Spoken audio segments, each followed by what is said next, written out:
Halo, assalamualaikum teman-teman. Balik lagi di channel Promo The Series. Gimana kabar kalian? Semoga selalu sehat dan baik-baik saja ya. Kali ini kita akan merangkum Donghua Shishing-ji season 5 ya guys. Dan karena filmnya belum tahu kapan akan rilis, seperti biasa untuk mengobati penasaran dengan kelanjutan petualangan Wukong di season 4, maka kami akan merangkum alur cerita spoiler versi komiknya dulu ya guys. Dan gak usah berlama-lama lagi, langsung saja gas cuy.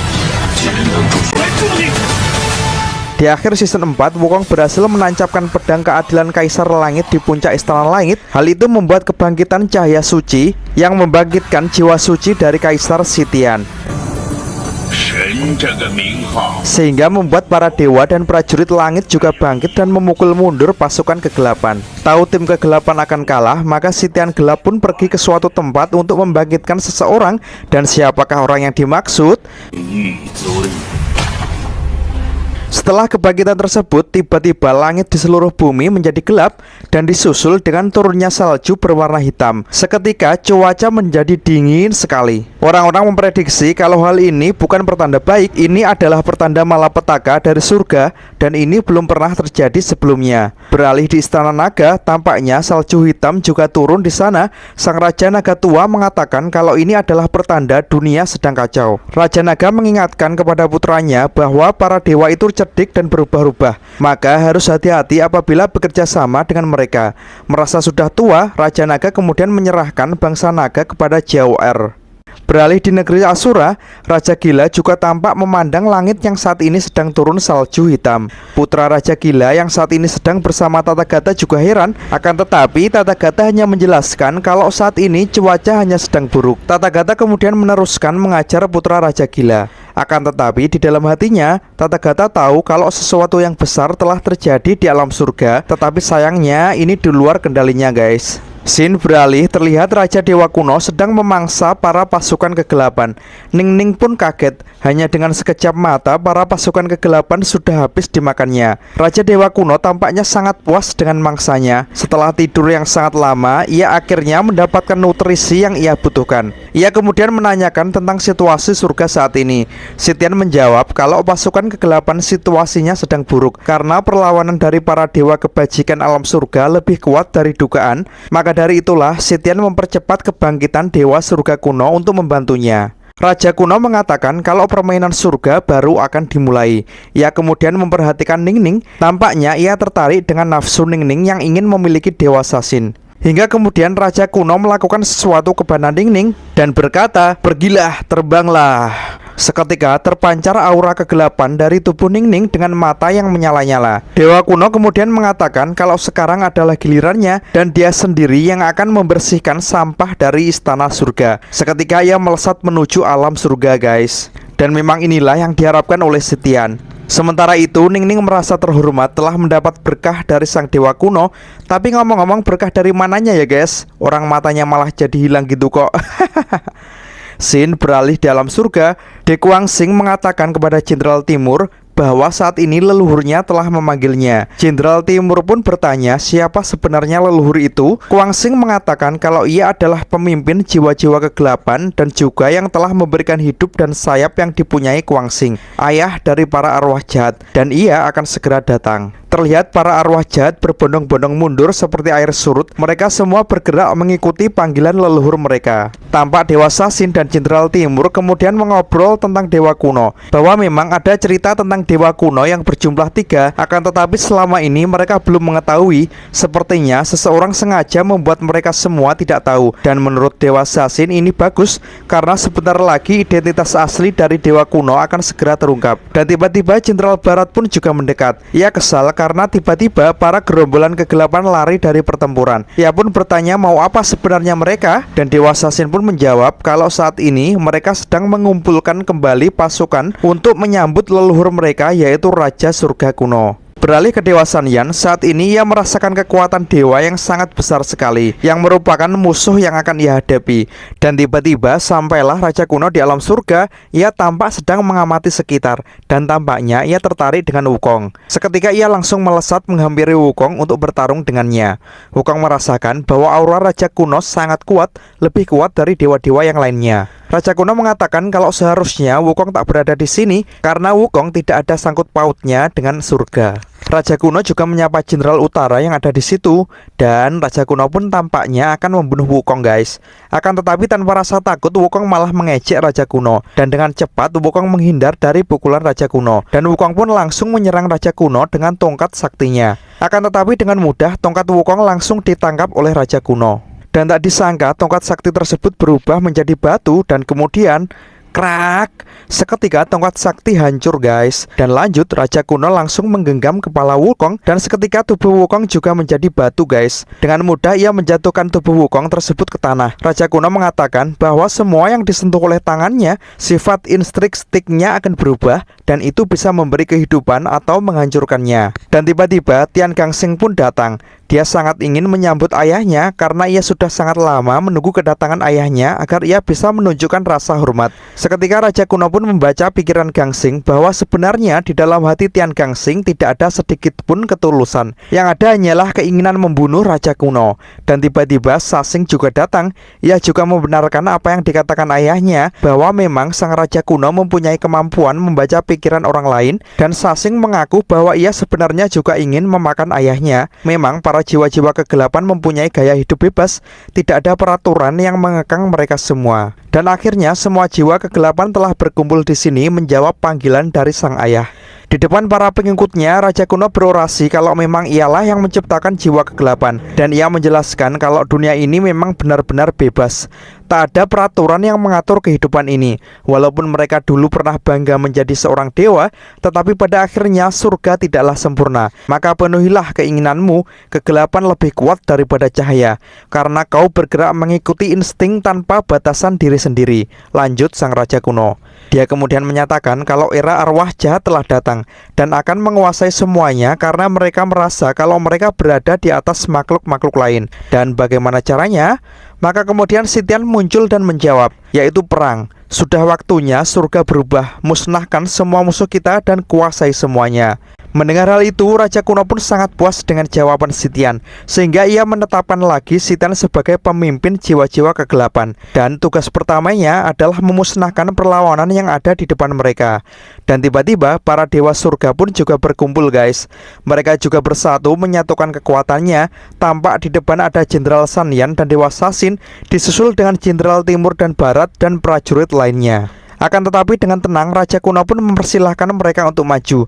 Ia tahu bahwa saat ini kekuatannya adalah yang tertinggi. Kemudian dia memprovokasi para prajurit surga bahwa apabila berani melawannya maka sama saja dengan bunuh diri guys. Lagi pula Raja kuno hanya ingin mengambil kembali surga yang ia ciptakan. Dan ia pun menyatakan bahwa semua dewa dan prajurit surga ia usir.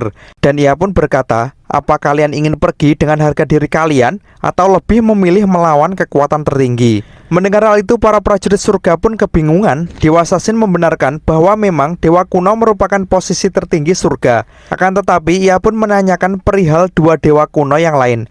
Dewa Sasin yakin mengusir semua dewa dari surga bukanlah kesepakatan dari ketiga dewa kuno. Tetapi walaupun begitu dengan atas nama kebajikan, maka dewa-dewa sekarang tidak harus menghormati seorang dewa jahat seperti dewa-dewa zaman dahulu. Mendengar hal itu Raja kuno pun geram. Ia pun mengatakan kalau Raja kuno yang lain sudah tewas dan ialah yang masih kekal abadi. Akan tetapi tiba-tiba ada pisang di tangan Raja kuno guys. Semua yang melihatnya pun langsung kaget. Dan tentu bisa ditebak itu ulah siapa guys. Dengan geram, Raja kuno pun langsung melempar pisang tersebut dan menghancurkan tubuh Wukong yang sudah berubah jadi batu. Akan tetapi percuma saja, saat ini Wukong ternyata menyamar menjadi sosok yang sangat kecil yang sembunyi di belakang kuping Raja kuno. Raja kuno pun langsung kaget guys. Ia langsung kelabakan mencari-cari Wukong. Dan dengan cepat Wukong langsung melompat dan menunjukkan wujud aslinya sambil cengengesan guys. Dan semua dibikin kaget dengan kelakuan Wukong tersebut. Dan ia pun langsung beraksi di depan Raja kuno dengan berubah menjadi wujud kera raksasa. Raja kuno pun tak tinggal diam, dia pun sesumbar bahwa Wukong beruntung bisa kabur sekali. Akan tetapi kali ini ia tak akan membiarkan kabur lagi. Tetapi dengan ganasnya Wukong menyatakan kalau ia tak akan pernah kabur. Raja surga sampah, aku sudah melihat kemampuanmu, ujar Wukong. Seketika Wukong langsung menyerang Raja Surga dengan pukulan double dari kedua tangannya. Akan tetapi Raja Surga dengan gesit menghindarinya dan mengatakan kalau Wukong terlalu percaya diri. Akan tetapi tak disangka seketika Wukong memutar tubuhnya dan mengeluarkan gerakan putaran monyet raksasa, disusul dengan tendangan monyet raksasa dan makduar. Tendangan tersebut dengan telak mengenai Raja kuno sampai terpental jauh, menghancurkan bangunan guys. Dan dengan susah payah Raja kuno mencoba untuk bangun. Akan tetapi ia melihat bagian tubuhnya ada yang keluar darah, menandakan kalau ia kini sedang terluka. Sehingga ia pun tambah geram. Wah, katanya Raja Dewa kuno terkuat, akan tetapi bisa terluka karena monyet. Wukong pun semakin percaya diri. Ternyata dugaan Wukong benar bahwa Raja kuno itu sebenarnya tak tahu cara bertarung. Wukong mengatakan kalau monster yang tertidur sejak zaman kuno hingga sekarang memang benar memiliki kekuatan besar, akan tetapi tak bisa beradaptasi dengan dunia yang sekarang. Dan sang Raja Kera tersebut memukul-mukul dadanya. Wukong kemudian berteriak kepada semua dewa agar jangan takut dan ikut bertarung dengannya. Para dewa-dewa pun tertegun mendengar perkataan Wukong. Disusul Setian pun juga langsung menyuruh pasukan kegelapan untuk menyerang Wukong. Sehingga hal itu membuat peperangan tak terhindarkan lagi. Dan para dewa surga langsung bersiap-siap untuk menyerang para pasukan kegelapan. Akan tetapi tiba-tiba muncullah sinar emas yang terang di tengah-tengah mereka. Sinar tersebut memancarkan aura yang damai sehingga semua mata tertuju pada sumber cahaya tersebut. Dan seketika terlihat sosok Dewi bertangan 4 dan duduk bersila. Dan ternyata itu adalah Raja Harta Surgawi. Wah, dewa apa lagi ya ini guys? Jadi gini, di zaman dahulu kala dunia selalu berada dalam kekacauan. Di tengah-tengahnya ada suatu ledakan besar yang menyelimuti dunia. Dan dari api itu muncullah 3 dewa kuno, yaitu Raja Surga kuno, Raja Harta Surgawi, dan Raja Kebajikan. Akan tetapi masing-masing mereka memiliki ideologi yang berbeda-beda. Sang Raja kuno membawa kekacauan dan kehancuran pada dunia untuk mengejar ambisinya. Raja Harta Surgawi mewakili penciptaan, belas kasih, dan cinta. Sedangkan Raja Kebajikan memperjuangkan keseimbangan dan keteraturan untuk membawa harmoni di dunia yang kacau. Ketiga dewa tersebutlah yang ternyata menciptakan istana surga guys. Namun tak lama kemudian perang pun pecah. Sang Raja kuno dan Raja Harta Surgawi yang mempunyai prinsip berlawanan akhirnya tak mampu mentolerir keberadaan satu sama lain. Mereka berperang selama 1 abad guys. Dan akibatnya istana surga jadi rusak parah. Dewa-dewa generasi pertama banyak yang terbunuh dan menghancurkan apa-apa yang mereka bertiga bangun selama ini. Sang Raja Kebajikan sangat sedih melihat hal ini. Ia tak membela siapa-siapa dan ia menjadi penengah di antara 2 dewa yang berperang. Hingga akhirnya mereka semua sepakat untuk gencatan senjata, tak lagi ikut campur dalam urusan istana surga. Semua urusan istana surga mereka serahkan kepada generasi dewa selanjutnya. Dan mereka bertiga tertidur dalam waktu yang lama hingga akhirnya menjadi kisah legenda. Hingga tibalah hari ini sang Raja Harta Surgawi terbangun karena merasa gencatan senjata tersebut dilanggar oleh Raja kuno. Dan saat ini semua mata tertuju kepada Raja Harta Surgawi tersebut. Tampak Raja Harta Surgawi geram dengan Raja kuno karena selama ia tertidur Raja kuno telah melakukan banyak kejahatan yang sangat kejam. Tiba-tiba ia pun mengangkat tongkatnya dan ia memberi peringatan bahwa ia tak akan membiarkan kegelapan mencemari alam surga. Dari tongkat tersebut tiba-tiba keluar pancaran cahaya emas yang terang yang membuat para jiwa kegelapan menjadi kesakitan dan mengusir aura kegelapan dari situ. Raja Harta Surgawi kemudian menatap tajam kepada Raja kuno yang telah melanggar janji. Diam-diam mengumpulkan pasukan kegelapan seperti ini. Akan tetapi Raja kuno menjawab kalau hidupnya memang bebas dari aturan sehingga ia bisa bertindak sesuai kemauannya. Raja kuno kemudian membanggakan pasukan kegelapan yang ia kumpulkan saat ini. Hingga kemudian mereka berdua bersiap-siap untuk berduel guys. Akan tetapi tiba-tiba muncullah suara yang menyuruh menghentikan pertikaian ini. Dan dari suara tersebut tersebut muncullah sesosok dewa lagi guys. Dan ternyata dia adalah Raja Kebajikan Taisang. Raja kuno tampak agak kesal dengan kehadiran sosok tersebut, dan tanpa basa-basi Raja Kebajikan kemudian menasihati dua dewa yang saling berseteru. Dia mengatakan kalau perang itu hanya akan menyakiti kedua belah pihak dan hanya membuang-buang energi. Lagian selama ini mereka berdua juga sama-sama tak bisa menentukan siapa yang menjadi pemenangnya, dan hanya kerjasamalah yang dapat memberikan manfaat untuk menyongsong masa depan yang harmonis. Dan satu-satunya jalan keluar yaitu mereka harus kompromi. Raja Kebajikan kemudian menyuruh Raja kuno untuk segera minta maaf karena memang ialah yang salah. Dan Raja Kebajikan menegaskan lagi kalau ia tak akan memihak pada siapapun di perdebatan ini. Dan ia selalu mengajak semuanya untuk menghentikan pertarungan ini. Kita harus toleran dan menerima keberadaan masing-masing, memandang satu sama lain sebagai saudara, yang hal ini bisa membangun surga yang multikultural yang akan berisi cahaya dan kegelapan hidup berdampingan menjadi satu. Semuanya pun tampak terdiam dan mendengarkan ceramah dari dewa berwarna hijau tersebut. Akan tetapi tiba-tiba Sun Wukong menyangkal semuanya. Ia menganggap itu hanya ocehan belaka. Wukong menganggap dewa yang berada di posisi netral di depan arwah jahat pemakan manusia malah itulah penjahat yang sebenarnya. Wukong tampak kesal dan muak dengan perkataan dewa cebol berwarna hijau tersebut. Wukong menganggap ketiga dewa tersebut sama saja, yaitu arogan, saling merendahkan dan egois. Wukong dengan tegas mengatakan, apa kalian bertiga merasa berhak menentukan masa depan orang lain? Para dewa di sini mungkin takut padamu, akan tetapi aku Sun Wukong melihat kalian seperti sampah. Kata-kata kalian penuh dengan omong kosong. Wukong kemudian menunjuk Sitian. Ia mengejek Sitian yang selama ini sok kuasa. Sekarang malah menjadi anjing untuk majikannya guys. Dewa Kebajikan pun kemudian menyela Wukong. Ia mengatakan kalau ini adalah surga, bukan tempat untuk siluman kera mengajukan pendapatnya. Dewa Kebajikan kemudian mengungkit-ungkit bahwa Wukong dulu pernah menerobos tungku kultivasinya dan mencuri banyak eliksir. Hingga kemudian Dewa Kebajikan menyalahkan Wukong bahwa Wukonglah yang sebenarnya sumber dari segala kekacauan di alam surga. Dan untuk menghilangkan konflik dan mewujudkan perdamaian, tiba-tiba Raja Kebajikan pun menyuruh untuk menghukum mati Wukong. Dan ia kemudian meminta pendapat kepada Raja kuno dan menyuruh untuk mengeksekusi Wukong. Dengan wajah datar dan agak bingung dengan keputusan tersebut, tampaknya Raja kuno tersebut menyetujuinya. Akan tetapi Raja Harta Surgawi hanya terdiam. Dan sekali lagi Raja Kebajikan menyuruh Raja Harta Surgawi untuk menangkap Wukong. Sehingga hal itu membuat para dewa dan prajurit kebingungan, karena bagaimanapun juga perkataan dewa kuno haruslah dipatuhi. Dan tiba-tiba Sun Wukong pun tersenyum kecut. Dia kemudian mengatakan kalau awalnya dia akan bertarung sampai mati demi surga. Dan tiba-tiba mereka semua memutuskan untuk bekerja sama. Dan sekarang aku hanyalah orang asing.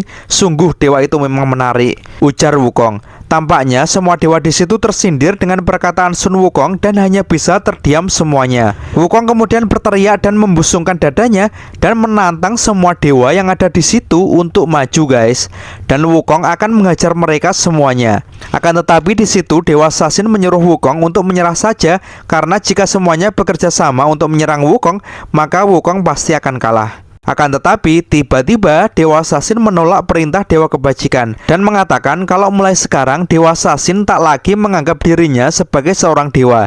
Ia pun kemudian mengatakan kepada tiga dewa kuno bahwa dulu Sasin Guanyin selalu bangga dengan selalu menegakkan hukum surga yang religius. Namun jika harus memakai metode seburuk itu untuk mencapai perdamaian dengan arwah jahat, maka dengan sopan Sasin menolak perintah dewa kuno. Hukum surgawi sekarang sudah luntur.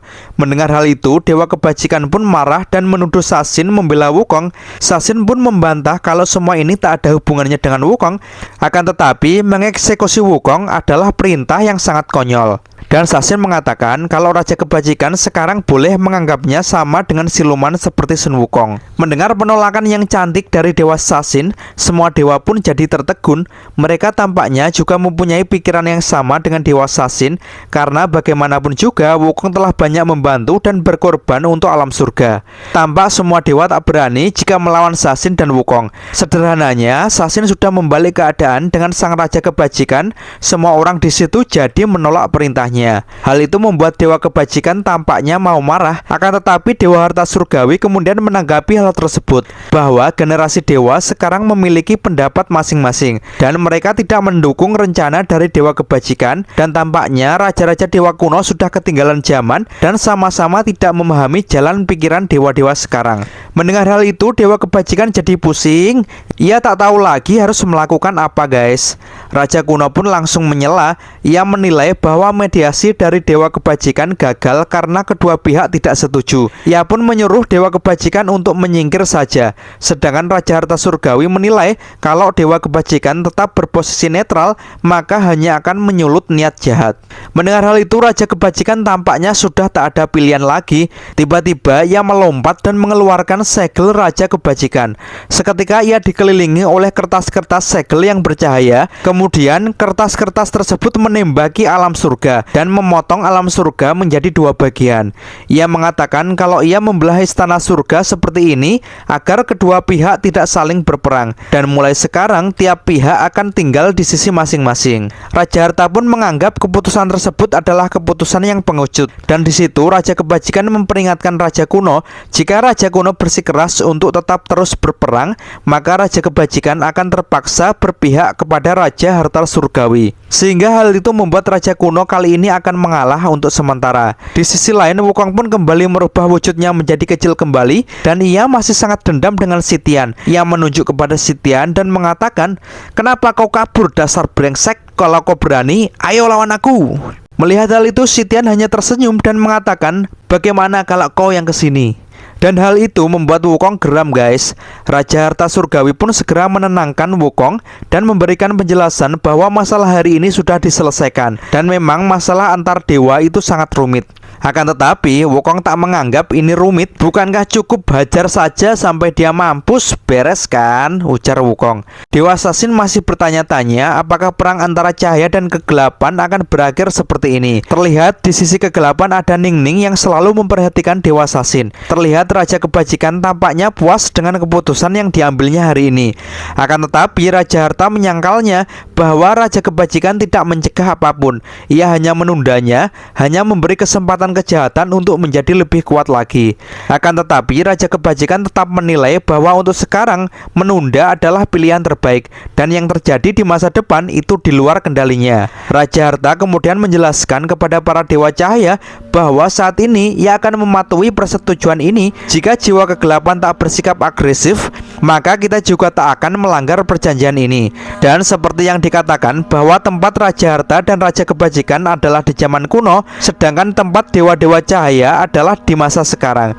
Sehingga Raja Harta merasa tak punya hak untuk ikut campur dalam masalah sekarang, menyerahkan masa depan surga sepenuhnya berada pada dewa-dewa cahaya zaman sekarang. Jenderal Barat pun bertanya apa yang akan ia lakukan dengan Raja Harta, dan Raja Harta pun menjawab kalau ia hanya ingin tempat tinggal dan terserah mau ditempatkan di mana saja. Dan ketika melihat banyak kerusakan yang timbul hari ini, maka Raja Harta akan memulai perbaikan ini secepat mungkin. Tampak Dewa Sanyan pun membolehkan pasukannya untuk istirahat terlebih dahulu. Akan tetapi tiba-tiba Raja Harta baru tersadar kalau Sun Wukong kali ini menghilang. Mereka pun jadi penasaran kemana Wukong pergi.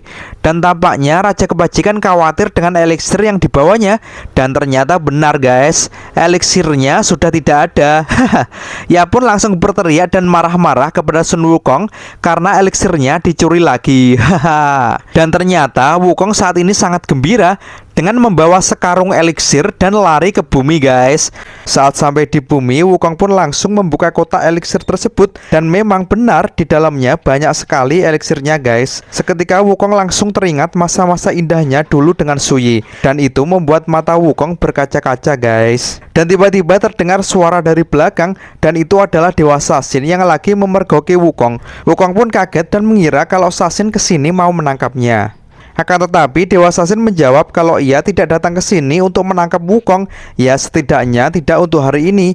Ia hanya ingin ngobrol dengan Wukong. Sasin mengatakan kalau pertarungan antara cahaya dan kegelapan masih belum berakhir, dan saat ini para dewa kegelapan juga ingin merebut kitab suci. Dan saat ini kitab suci tersebut yang sekarang menjadi sosok Xiao Yu berada di jalur iblis. Terakhir anak buah Sasin melihatnya sudah sampai di kota kuno. Dan cobaan selanjutnya dari rombongan Biksu Tong yaitu jiwa-jiwa kegelapan. kegelapan. Maka dari itu bantuan Wukong saat ini sangat dibutuhkan. Wukong pun bertanya kepada Sasin kenapa ia tak membantunya. Akan tetapi Sasin menjawab kalau cara para dewa itu rumit dan susah dijelaskan. Sasin berharap kalau Wukong berhasil melakukannya. Dan Dewa Sasin pun pergi guys. Tiba-tiba Wukong pun merasakan ada sesuatu yang terseret ombak yang menyentuh kakinya. Dan setelah dilihat, ternyata itu adalah mahkota emas miliknya ketika mencari kitab suci guys. Wukong kehilangannya saat dipenggal di istana surga. Wukong pun heran kenapa mahkota ini muncul tepat di hadapannya. Ya kalau menurut Mimin sih mungkin Dewa Sasin yang tadi diam-diam menaruh mahkota tersebut. Wukong pun percaya kalau ini semua adalah takdir, sehingga ia pun segera memakai mahkota tersebut di kepalanya dan berniat akan bertemu dengan gurunya. Dan benar saja setelah memakai mahkota tersebut, Wukong tiba-tiba merasakan keberadaan gurunya. Wukong merasakan kalau saat ini rombongan Biksu Tong cukup dekat dengan kota kuno. Ia pun segera membereskan eliksirnya dan ia pun tiba-tiba naik burung yang lagi terbang. Dan Wukong berkata kalau nanti ia akan memberi kejutan kepada guru dan adik-adiknya dengan wujud reinkarnasinya sekarang ini. Dan ia pun meluncur dengan cepat dengan burung yang ditungganginya. Dijelaskan setelah rombongan Biksu Tong jatuh di jurang tak terbatas, singkat cerita mereka sudah lepas dari jeratan naga kuno. Akan tetapi Cupat Kai saat ini masih terpisah dan belum bergabung kembali ke dalam rombongan. Dan saat ini mereka masih berada di jalur iblis, tepatnya di kota kuno. Shin beralih di istana surga kegelapan.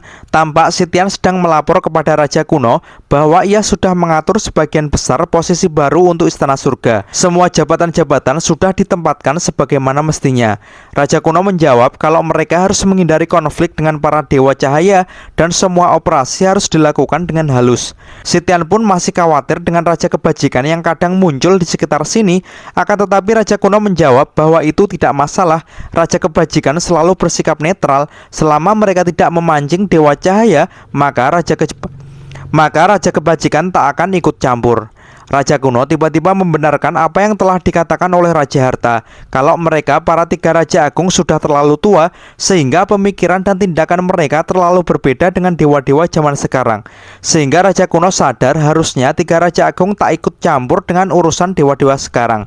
Lalu ia pun menyerahkan semuanya di bawah pimpinan Sitian. Dan Raja kuno akan butuh waktu sendirian di Menara Sutra kuno. Sitian pun dengan senang hati siap mengemban tugas tersebut. Raja kuno pun menanyakan di mana keberadaan kitab suci sekarang ini. Sitian pun menjawab kalau sekarang ini kitab suci berada di jalur iblis. Para dewa cahaya yang mempunyai banyak pantangan akan jalur iblis, maka tidak ada dewa manapun yang mau mendatangi tempat kotor tersebut. Selama pasukan kegelapan berani menyerang, maka kitab suci kemungkinan besar akan bisa direbut. Raja kuno mengatakan kalau dengan kitab suci tersebut, maka tak ada lagi yang perlu dikhawatirkan. Sitian pun mengatakan kalau ia sudah mengirim beberapa utusan yang sekarang dalam perjalanan menuju jalur iblis. Mereka adalah dewa kegelapan yang tak pernah gagal. Shin beralih, tampaknya utusan tersebut sudah mendekati rombongan Biksu Tong. Rombongan Biksu Tong pun merasakan kalau ada aura jahat yang tidak biasa yang mendatangi mereka. Utusan kegelapan tersebut sok baik di hadapan rombongan Biksu Tong dan berbohong kalau mereka akan memberikan kabar baik, yaitu akan menyelesaikan masalah Biksu Tong yang dahulu telah membantu surga, yang sekarang menjadi buronan karena membantu kitab suci untuk kabur. Akan tetapi Biksu Tong sadar kalau mereka tak terlihat seperti dewa dari surga. Dan utusan tersebut membenarkan perkataan Biksu Tong kalau para dewa sekarang sudah berakhir. Dengan bangga ia memperkenalkan diri kalau ia adalah seorang jinggang dari surga kegelapan. Mendengar hal itu, rombongan Biksu Tong menjadi bertanya-tanya dan jiwa gelap meneruskan penjelasannya kalau alam surga yang dulu sudah tidak ada lagi dan digantikan oleh istana surga kegelapan. Semua catatan pengadilan akan diproses ulang dan tentunya rombongan Biksu Tong juga masuk di dalamnya. Jinggang gelap tersebut terus merayu agar Xiaoyu mau bergabung dengan mereka bersama dengan sang raja pencipta surga pertama, yaitu Raja kuno yang sekarang telah bangkit. Dan dengan menyerahkan Xiaoyu sekarang, maka semuanya tidak perlu lagi mati-matian berjalan ke barat yang penuh dengan rintangan dan cobaan. Dan mereka akan diberikan imbalan yang besar, sedangkan Xiaoyu akan diperlakukan dengan layak di surga kegelapan. Akan tetapi Biksu Tong tak terpengaruh dengan omongan-omongan manis dari para jinggang kegelapan, karena Biksu Tong tahu di depannya hanyalah arwah-arwah jahat, jinggang yang sudah tercemar. Dan mereka semua adalah penjahat yang berkuasa berkumpul bersama. Xiaoyu membenarkan Biksu Tong. Ia kemudian menyuruh agar dua sosok kegelapan tersebut segera pergi dari situ. Akan tetapi Biksu Tong segera menyuruh Xiaoyu untuk mundur karena ia tahu orang yang kalah debat biasanya akan mengajak untuk bertarung. Dan benar saja, sosok berjubah hitam itu langsung menyerang Biksu Tong. Dan dengan sigap Biksu Tong langsung menangkisnya guys. Dan tampaknya Biksu Tong merasa kalau ia pernah bertemu dengan sosok tersebut. Wuching pun tak tinggal diam, ia langsung membantu gurunya dengan menyerang menggunakan pedangnya. Dan tak disangka pedang Wuching tak bisa menembusnya dan melukainya sedikit pun. Akan tetapi beruntung tiba-tiba Bailang datang di saat waktu yang tepat. Ia langsung menendang jiwa gelap tersebut. Akan tetapi tendangan Bailang belum mampu melukai jiwa gelap tersebut guys. Dan ia pun membongkar kedoknya sendiri bahwa ia adalah Jinggang yang dulu menyerang Bailang. Ia pun sangat menderita gara-gara saat itu ia hampir saja terbunuh. Gara-gara Biksu Tong. Dan ternyata ia sekarang masih hidup. Akan tetapi ia sekarang menjadi sosok mumi yang menyedihkan, sehingga ia pun ingin balas dendam kepada Biksu Tong dan kawan-kawan. Bailang pun seketika menjadi ketakutan dan ia ingin minta maaf atas kejadian yang dulu. Tetapi percuma, mumi tersebut keburu menampar Bailang dengan keras. Biksu Tong merasa kalau Jinggang tersebut saat ini menjadi lebih kuat dari yang dulu, mungkin karena ia terjatuh ke dalam jiwa kegelapan sehingga kekuatan aslinya keluar. Dan tiba-tiba terlihat mantra-mantra rapalan di belakang Biksu Tong. Tampak jiwa gelap yang satunya berkomat-kamit seperti Mbah Dukun merapalkan sesuatu. Seketika muncullah sosok pasukan tengkorak yang berwarna perak yang tampaknya semuanya akan menyerang rombongan Biksu Tong guys. Dan mereka adalah para arwah kematian. Bapak gundul tersebut langsung menyuruh mereka untuk membunuh Biksu Tong. Dan dengan susah payah Biksu Tong berusaha untuk menghindarinya karena memang gerakan manusia tengkorak tersebut sangat cepat. Wuching pun segera membantu gurunya dan menangkis semua serangan pedang dari pasukan tengkorak. Wuching merasa kalau manusia tengkorak ini adalah arwah dari satria-satria yang terlatih, sehingga Pak Gundul tadi memang benar-benar seorang dewa. Di sisi lain, Aosue pun juga diserang dan dengan susah payah ia mencoba untuk menghindarinya guys. Dan sampailah pasukan tengkorak tersebut akan menyerang Xiaoyu, tetapi beruntung dengan cepat Biksu Tong segera memukulnya dan berhasil membuat kepala tengkorak tersebut hancur. Akan tetapi tampaknya Pak Gundul tadi komat-kamit lagi guys. Seketika kepala tengkorak tersebut pulih kembali dan menyerang Biksu Tong dengan pedangnya. Biksu Tong pun berusaha menahan serangan tersebut dengan hanya menggunakan kedua tangannya.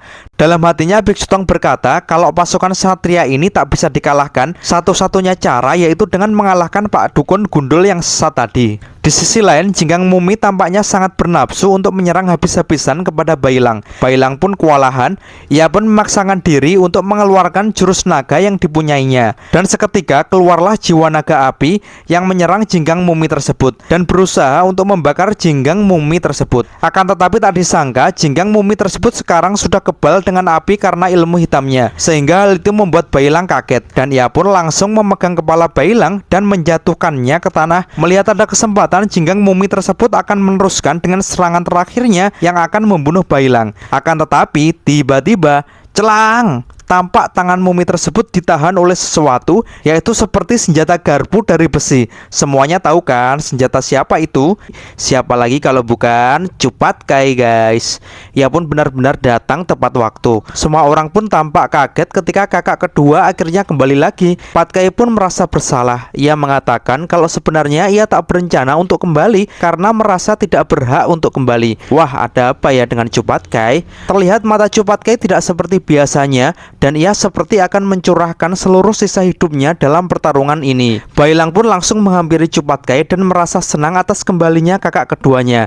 Akan tetapi Patkai mengatakan kalau ini percuma saja karena walaupun kembali ia tak bisa melanjutkan perjalanan lagi karena ia akan mati. Cupatkai merasa kalau ia sudah mencapai akhir usianya sehingga tak ada lagi yang bisa dilakukan. Terlihat mata Cupatkai tertutup kayak dijahit gitu dan sekarang sudah tak bisa melihat lagi guys. Dan tiba-tiba Cupatkai pun akan berusaha sekuat tenaga mengalahkan dewa kegelapan yang ada di depannya sebelum ia mati. Ia pun langsung menyerang mumi kegelapan di depannya, akan tetapi sabetan tongkat garpunya masih bisa ditahan dan mumi tersebut meremehkan kekuatan Patkai dan memukul Cupatkai. Mak pong pong pong pong pong gitu deh. Dan Cupatkai pun melompat ke atas. Tampaknya ia tak merasakan sakit sedikit pun dengan pukulan-pukulan tadi. Ia pun memutar tubuhnya dan tiba-tiba Cupatkai mengumpulkan tenaga ki yang sangat besar. Semua pun merasakan hal yang sama, bahwa tenaga ki Cupatkai lebih besar daripada sebelum-sebelumnya. Tiba-tiba wujud Cupatkai yang tembem dan imut berubah menjadi sosok babi yang sangar dan berotot, guys. Melihat hal itu, Jinggang Mumi pun takjub. Ia tak menyangka ternyata Cupatkai bukan siluman rendahan, sehingga ia pun mulai serius dan mengeluarkan jurus andalannya, yaitu tapak bayangan cincin ungu. Seketika gerakan tangannya seolah-olah mempunyai banyak tapak yang akan menghajar Patkai. Akan tetapi belum juga ia menyerang, tiba-tiba ia langsung ditinju oleh Patkai dengan tinju yang sangat kuat hingga ia terlempar jauh, guys. Dan bahkan hanya dengan satu tinju tersebut membuat Jinggang Mumi mengeluarkan darah dari mulutnya. Cupatkai pun semakin percaya diri dengan kekuatannya. Ia pun lanjut mengeluarkan kekuatan ototnya dan mengatakan bahwa jika Jinggang Mumi tersebut mempunyai kulit tebal dari metal sekalipun, maka akan ia lumat sampai hancur. Wah, ngeri bosku. Dan Patkai pun melompat dan siap menerkam Jinggang Mumi dengan pukulan amukan babi terbang dan makduar. Serangan tersebut masih bisa dihindari dan pukulan Patkai mengenai tanah dengan keras.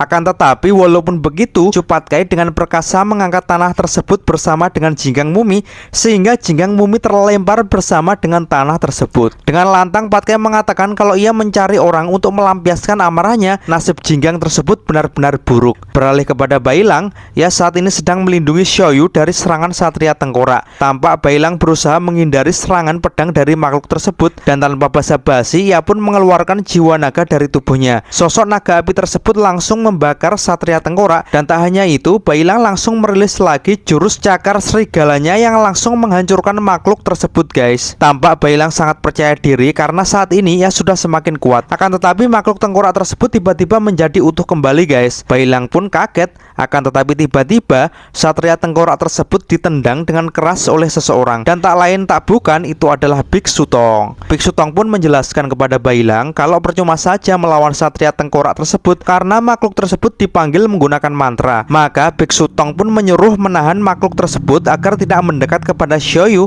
sedangkan Biksu Tong akan membereskan Pak Gundul yang lagi membaca mantra. Dengan mudah Biksu Tong menghajar Satria Tengkorak yang mendekat kepadanya, karena memang tengkorak tersebut tak bisa berpikir, jadi serangannya bisa ditebak dengan mudah. Biksu Tong pun semakin mendekat dengan Pak Gundul, dan ia berpikir orang yang memakai mantra biasanya tak ahli dalam pertarungan jarak dekat. Untuk itu strategi terbaik saat ini adalah langsung mendekat kepadanya. Biksu Tong langsung melompat dan bersiap untuk melancarkan serangan. Akan tetapi tak disangka saat ini Biksu Tong sedang masuk dalam jebakan. Ternyata Pak Gundul sudah mengantisipasi akan hal ini.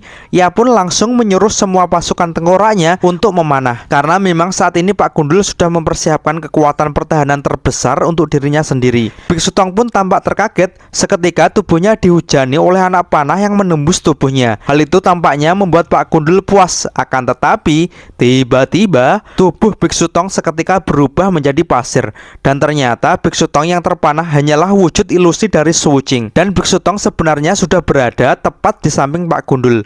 Biksu Tong pun langsung melancarkan pukulan andalannya dan bang bang bang bang. Dengan pukulan combo andalan tersebut yang mengenai dengan sangat telak membuat Pak Gundul terlempar dengan berdarah-darah. Tampaknya Pak Gundul benar-benar kalah kali ini, guys. Dan tiba-tiba pasukan Satria Tengkorak pun tiba-tiba musnah satu persatu. Di sisi lain tampaknya Cupatkai dapat mengajar Jinggang Mumi dengan mudah. Tanpa ampun Cupatkai meneruskan serangannya dengan tendangan terbang amarah babi, membuat Jinggang Mumi babak belur dan terjerembab ke tanah di samping tempat jatuhnya Pak Gundul. Dan rombongan Biksu Tong pun mendekat kepada mereka dan siap mengajar mereka berdua. Akan tetapi Biksu Tong tampaknya masih mempunyai belas kasih.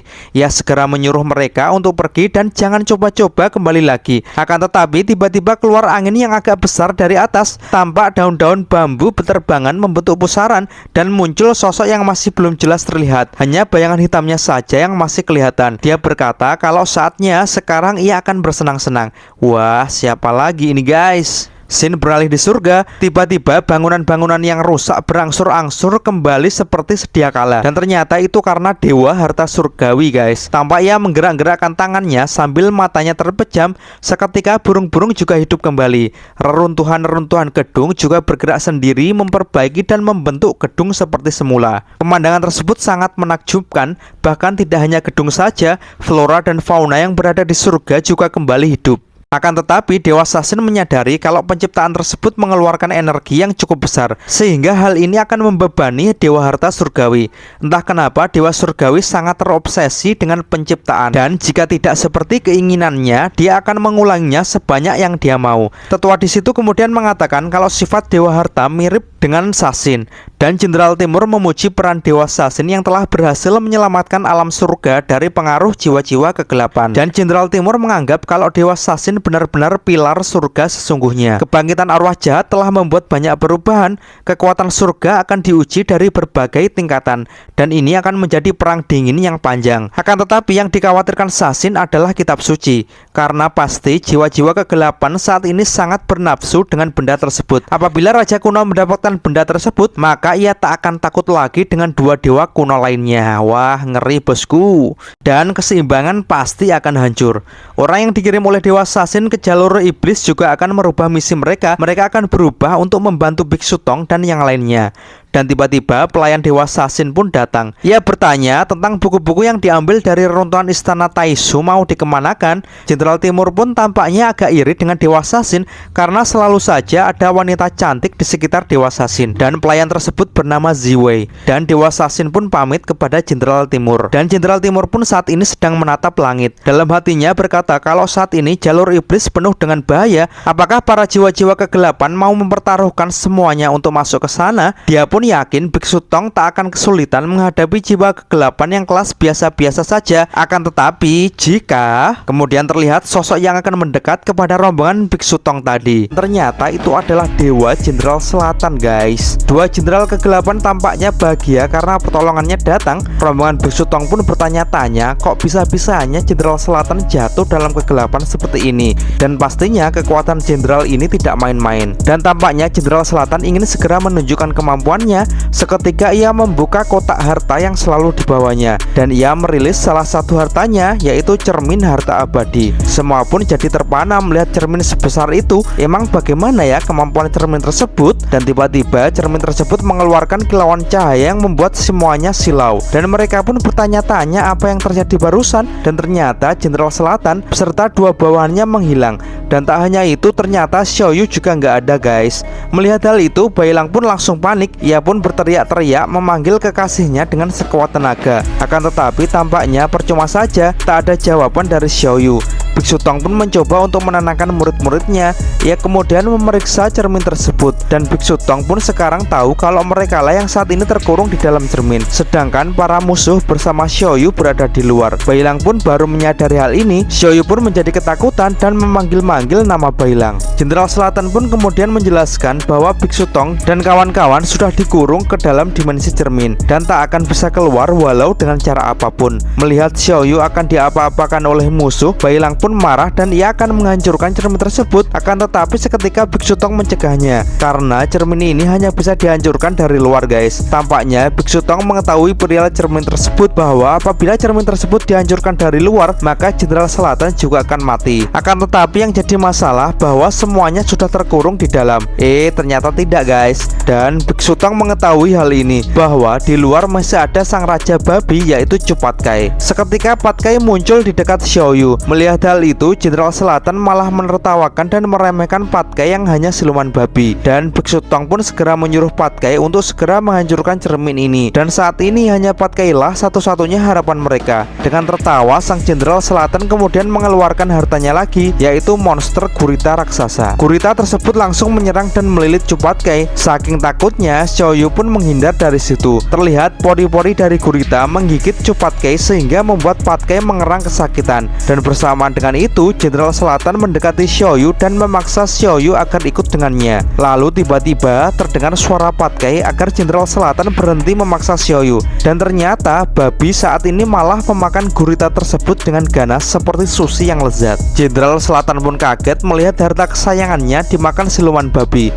Ia pun langsung menyerang Patkai. Sempat Patkai terpental, akan tetapi ia pun langsung membalasnya dengan jurus sundulan babi mengamuk yang membuat Jenderal Selatan tersungkur ke tanah. Patkai pun berkata kepada Xiaoyu bahwa ia akan selalu melindungi Xiaoyu, akan tetapi Patkai meminta balasan setelah ini ingin memegang dada Xiaoyu, guys. Wah, dasar otak mesum ini. Xiaoyu pun dengan tegas menolaknya dong. Jenderal Selatan pun masih bisa bangkit dan tampaknya ia sangat geram dengan Patkai. Ia tak menyangka siluman babi ini bisa membuatnya seperti ini. Hingga ia pun mengeluarkan semua harta berharganya yang siap untuk dipilih untuk membunuh Patkai. Akan tetapi Patkai sendiri saat ini tak takut mati, guys. Ia kemudian mengeluarkan semua kemampuannya dan langsung meluncur menyerang Jenderal Selatan. Tampak Jenderal Selatan sibuk memilih harta mana yang akan dipakainya, hingga akhirnya ia pun memilih harta jeruji pemburu. Seketika muncul besi yang mengurung Patkai. Akan tetapi kandang hewan seperti itu tak akan bisa mengurung Patkai yang ganas. Dengan mudah Patkai dapat menghancurkan kurungan tersebut. Jenderal Selatan lanjut mengeluarkan harta wanita angin dengan tujuan agar merusak pendengaran dari Patkai. Seketika muncul arwah-arwah wanita yang tertutup matanya dan mengeluarkan teriakan yang memekikkan telinga Patkai dan Xiaoyu. Patkai pun sekuat tenaga menghalau semua makhluk tersebut. Lanjut, Dewa Selatan mengeluarkan harta dengan harapan untuk merusak penciuman Patkai, yaitu telur kumbang api. Tiba-tiba tercipta ledakan yang besar, ditambah lagi ada bau seperti lada pedas yang bertebaran. Wah, kira-kira Patkai bisa selamat gak ya, guys? Di sisi lain, Bailang sudah tak tahan menunggu di dalam cermin. Terlebih lagi ia tak bisa melihat dengan jelas apa yang terjadi dengan Xiaoyu dan Patkai di luar. Dan setelah diselidiki Wuching, harta ini memang tak memiliki cacat sedikit pun, sehingga mereka tak bisa apa-apa kecuali hanya menunggu. Akan tetapi di situ Biksu Tong percaya dengan kemampuan Patkai saat ini. Di saat situasi terdesak seperti ini, Patkai pasti akan mengeluarkan sisi dirinya yang paling kuat. Ditambah saat ini Patkai berada di situasi akan janji yang menyangkut nafsu birahinya. Bahkan Wukong sekalipun dibuat kewalahan saat menghadapinya di tahun itu. Dan benar saja Patkai masih bisa bangkit lagi, guys. Akan tetapi Jenderal Selatan masih bisa tertawa karena saat ini ia sudah menghancurkan indera Patkai dengan serangan-serangannya tadi yang membuatnya tuli dan merusak penciuman Patkai. Ditambah lagi Patkai dari awal sudah kehilangan penglihatannya. Jenderal Selatan pun iseng mengetes Patkai. Dan benar saja, ketika Jenderal Selatan memancing Patkai, Patkai langsung kalang kabut. Melihat kesempatan tersebut, Jenderal Selatan kemudian merilis pedang tombak busur untuk menusuk jantung Patkai. Dan ia langsung mengarahkan serangannya ke Patkai dan berteriak, "Mampus kau!" dan "Mak Diang!" Dan tak disangka ternyata Patkai berhasil menangkis serangan tersebut, guys. Jenderal Selatan kemudian menjadi geram dan merilis tembak panah meteor. Akan tetapi tak disangka lagi, dengan lihai Patkai dapat menangkis tembakan-tembakan tersebut. Ya, walaupun beberapa panah berhasil menusuk badannya. Patkai pun heran dengan dirinya. Walaupun ia tak bisa melihat dan mendengar, tapi bisa melakukan hal tersebut. Di kegelapan dia hanya melihat keberadaan Xiaoyu yang menyala dengan terang. Perwujudan dari kitab suci tersebut telah menunjukkan jalan yang benar kepada Patkai. Patkai pun tak menyangka dengan jelas ia melihat sosok Xiaoyu yang seperti ini. Ia pun bertekad akan melindungi Xiaoyu sampai mati dan untuk menebus kesalahan-kesalahannya karena sebelum ini ia telah meninggalkan Xiaoyu. Melihat kemampuan Patkai yang di luar dugaan, Jenderal Selatan meningkatkan serangannya lagi. Kini ia merilis pecut tengkorak bayangan. Ia pun langsung memecut Patkai dengan keras hingga pecut tersebut melilit dan menusuk tubuh Patkai. Akan tetapi ini bukan masalah karena Patkai punya kulit yang keras dan daging yang tebal. Patkai pun berteriak, "Sedang apa kau Raja Surga? Kau mau menggelitiku dengan hartamu ini?" Dengan ganas Patkai merobek-robek harta tersebut dan langsung menyusul dengan serangan pusaran babi hutan. Jenderal Selatan tak menyangka kemampuan Patkai imbang dengan dirinya. Dan tiba-tiba ia pun merasa kesakitan. Ia jadi ingat harta cerminnya. Padahal harta tersebut dijaga oleh dua jingga kegelapan. Dan tiba-tiba keratak terlihat makhluk kecil yang mencoba merusak cermin tersebut. Dan ternyata itu adalah prajurit kecil, guys. Tiba-tiba Bailang melihat ada retakan di atas langit. Jenderal Selatan yang melihat itu langsung marah karena anak buahnya malah diam saja guys. Dan karena sudah ketahuan, prajurit kecil itu pun langsung cepat-cepat menghancurkan cermin tersebut. Dan makprang, Jenderal Selatan pun dengan cepat juga membuka segel cermin. Karena kalau tidak ia akan mati, dan otomatis semua rombongan Biksu Tong bisa keluar dari situ guys. Xiaoyu pun langsung memanggil-manggil gurunya dan Bailang. Bailang pun lega, akan tetapi ia masih bertanya-tanya siapa yang memecahkan cerminnya tadi. Dan mereka pun tak menduga ternyata prajurit batu kecil lah yang kali ini menyelamatkan mereka semua. Dan kali ini semuanya bersiap membantu Patkai untuk melawan Jenderal Selatan. Akan tetapi tiba-tiba badan Chu Patkai semakin lemas. Tampak darah dari mulutnya juga masih menetes, pertanda kalau tubuh Chu Patkai sudah tak kuat lagi. Dan ia pun ambruk dan berubah menjadi wujud aslinya lagi guys. Melihat hal itu semua, Jenderal Selatan semakin kacau. Kepalanya pusing, ia tak menyangka seorang dewa bisa dipermalukan oleh para manusia dan siluman. Ia pun segera menyuruh dua jinggang untuk mengatasinya dulu, sedangkan ia berpikir keras untuk keluar dari kekalahan ini. Dan dengan cepat Wuching dan Bailang pun segera menghadang mereka berdua. Jenderal Selatan pun kemudian melihat-lihat semua hartanya. Tampak ia bingung memilih mana yang cocok untuk serangan berikutnya. Dan tiba-tiba Biksu Tong pun sudah berada di dekatnya. Biksu Tong berkata kalau ia sangat terkesan dengan harta-harta koleksi dari Jenderal Selatan. Akan tetapi sayangnya kali ini akan memukul Jenderal berambut panjang tersebut. Jenderal Selatan pun marah atas ketidaksopanan Biksu Tong tersebut. Akan tetapi Jenderal sesat sudah seharusnya dihajar guys. Dan wah ya, puluhan pukulan telak mendarat tepat dengan mantap ke tubuh Jenderal Selatan tersebut. Dan makduar, Jenderal Selatan auto mencelat guys. Semua pun kagum dengan tinju Biksu Tong barusan. Dan Jenderal Selatan ternyata masih bisa bangkit lagi dengan rambut kusutnya. Tampak ia sangat murka guys. Dan duak, berisik, teriak Biksu Tong. Raja Selatan pun kena pukul lagi guys. Haha. Dua jinggang pun jadi kelabakan. Bosnya bisa diajar sedemikian rupa sehingga Pak Gundul pun mengajak mereka untuk mundur saja. Akan tetapi Jenderal Selatan pun tak mau. Ya gengsi dong. Hingga akhirnya tiba-tiba ia meminta pertolongan kepada jinggang mumi untuk memegang tangannya. Dan ternyata Jenderal Selatan tampak akan melahap anak buahnya. Dan benar saja nasib buruk menimpa kedua jinggang tersebut guys. Mereka tak bisa apa-apa lagi kecuali hanya pasrah untuk diserap Jenderal Selatan. Dengan teganya ia memakan anak buahnya tersebut. Seketika wajah Jenderal Selatan tersebut tambah menyeramkan. Ia pun memanggil semua hartanya. Akan tetapi tiba-tiba ia pun tak puas dengan sisa harta-harta yang dimilikinya dan malah membuangnya guys. Dan ia pun membuka bajunya, pertanda saat ini ia akan mati-matian bertarung dengan Biksu Tong. Dengan lagak sombong dan dengan mata yang menyala-nyala, ia pun langsung menyerang Biksu Tong dengan pedang bayangan inti surga selatan. Dan makwos, untung saja Biksu Tong berhasil menghindar. Tebasan tersebut langsung membelah bangunan di belakang Biksu Tong. Dan ia pun langsung menyerang lagi dengan jarak yang begitu dekat. Dan mau tak mau Biksu Tong pun mencoba menahan jurus pedang Jenderal Selatan yang akan memotong tangan Biksu Tong. Akan tetapi tiba-tiba Wuching sudah berada di tengah-tengah untuk menolong gurunya. Seketika Jenderal Utara langsung melompat dan berputar-putar seperti angin topan yang menjulang sampai ke langit. Tampak ia dikelilingi banyak pedang yang sangat tajam. Dan ia pun langsung mengeluarkan jurus pedang tanpa bayangan. Blar blar blar.